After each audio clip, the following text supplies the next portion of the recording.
Kenya na mashabiki ni mashakaite two sad deaths that have happened, one of them involving a well-known pastor and apostle orokaga ceceni-inĩ ĩmwe ĩ ngumo ya Gikuyu, and the other death being a very sad tragedy gĩkuũ bũrũri mũgima na gĩtangĩko kĩnene mũno. A well-known journalist and radio presenter was brutally murdered.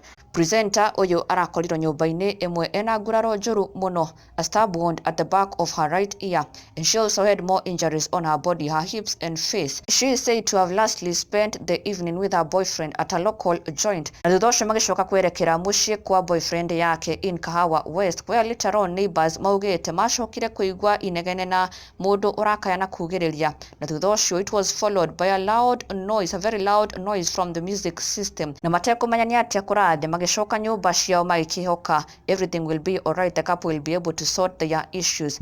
But come the next morning they woke up to a very shocking scene. The lady's body was found soaked in blood, na mwanake atarĩ ho already orĩte thutha wa gĩko gĩake kĩa ũnyamu, and immediately maabitha a DCI marambĩka ũthuthuria na gũkorwo magĩethana na mwanake ũyũ, ũrĩa thutha ũcio marĩkĩtie gũkorwo makiumbũra nĩ marĩkĩtie kũmũnyita. He was called in Tharaka Nithi kũrĩa arehithĩte, and he will now be brought to justice for the brutal murder and killing of Radio 44 presenter Lilian Acheng Aluko. Ngai aromũhe kĩhurũko kĩega. Na rĩu kũrĩ ndeto ĩngĩtigĩte Kikuyu Fraternity na kĩeha kĩnene mũno.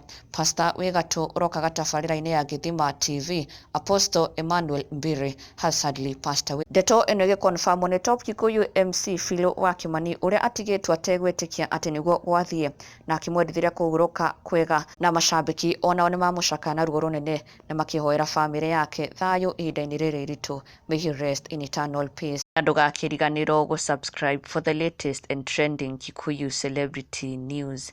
Never miss an update. Subscribe now.